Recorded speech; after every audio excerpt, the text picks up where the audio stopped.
While the South African government has put the blame for delays in tracing the cause of the situation squarely on producers of cold meat products, many have criticized the government for taking too long to find the cause and had linked the outbreak to a meat product known as polony made by Tiger Brands Enterprise Foods. They went on to say they were investigating a plant owned by RCL Foods, which makes similar products. Both companies claimed they've been cooperating with the government and have suspended processed meat production at their plants, especially when health authorities ordered a recall of cold meats associated with the outbreak from outlets at home and abroad. The World Health Organization says that this is the largest it has ever recorded of the outbreak. 948 cases have been reported since January 2017. Listeria presents as flu-like symptoms, nausea, diarrhea, and infection of the bloodstream and brain. The South African Health Ministry says the source of Listeria was found after preschool children fell ill from eating polony products traced to processed meat producers. Any processed products I won't buy anymore. I've bought renowned sausages. That's a good brand, supposedly to be. I bought it from Enterprise Thursday. And if this is it, sorry, I won't purchase any more products. This is certainly the largest outbreak in terms of our country that we've ever experienced with Listeria, but it is also the largest outbreak where we have been able to confirm cases in the laboratory reported anywhere in the world. So this has been a serious public health crisis for the country.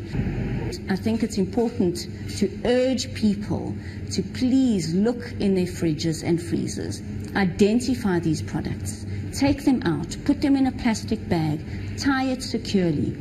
Don't throw it away where other people may be able to scavenge and eat the product.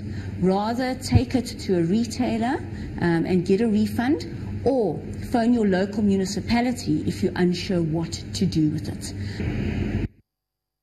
In other news now, it's hours to the general elections in Sierra Leone as the country seeks to consolidate its democratic credentials. Tomorrow, citizens will vote in the presidential, legislative, mayoral and local level elections. All eyes, however, will be on the presidential poll, which has 16 aspirants, 14 men and 2 women.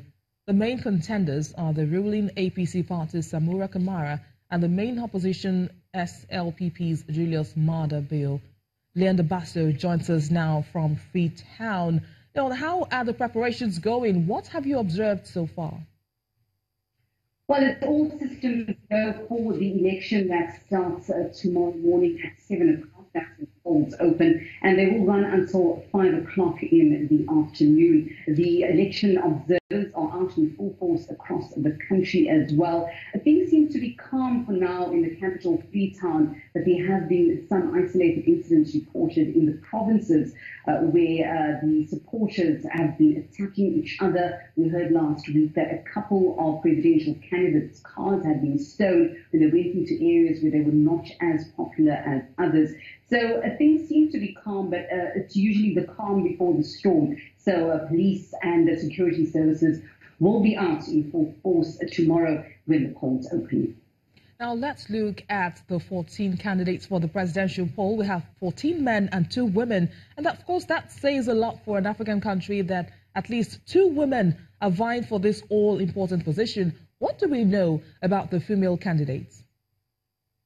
Well, that's very interesting that you should ask, because after 2 civil wars, the Ebola epidemic, women do make up more people in Sierra Leone. 52% of those 3.1 million people registered are women. So women's issues are really at the forefront. The 2 women that are in the presidential race, 2 of 16 presidential candidates, not much has been known about them, and they have not been seen as favorites to win. But what we do know is that the Unity Party candidate, Olufemi Claudius Cole, is a former nurse, and the Revolutionary Unity Front's Gambandi Jemba Ngobe is a proprietor. So, of course, will be interesting candidates because they would, I assume, put women's issues at the forefront. But it's not to say that the male candidates haven't. It's something that all of the candidates have spoken about inclusivity and making space for all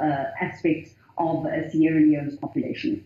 Now, what are the sticking points in this election? Talking about what issues are of great concern to the voters and, of course, the people in general.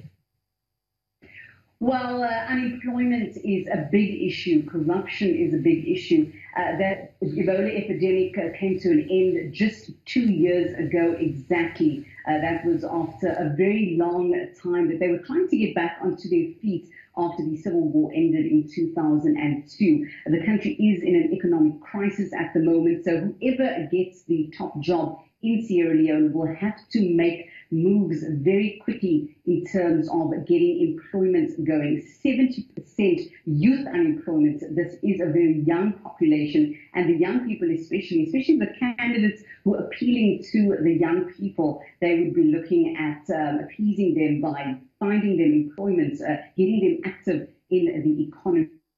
So, as I've mentioned, that jobs is a huge issue. Corruption, a lot of money that was spent or sent rather in aid to the country was mismanaged. A lot of people will be looking at how that money is going to be, how they're going to spend money in the future in this country. And all eyes will be on that future president, whoever takes that position in the next few weeks. Leon Basu, thanks for speaking with us on Network Africa.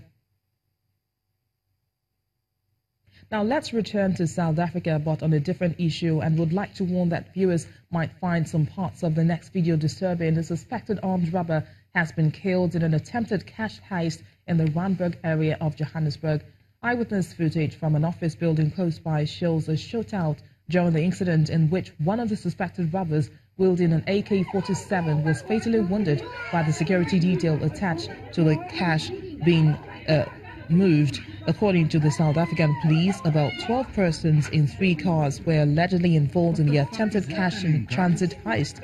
The streets of the area, which is a business district, were seen cordoned off by the police after the incident. The rest of the band of robbers are said to have fled with an undisclosed amount of cash. Still to come on Network Africa, West African leaders agreed to join forces to destroy jihadists. Do you stay with us?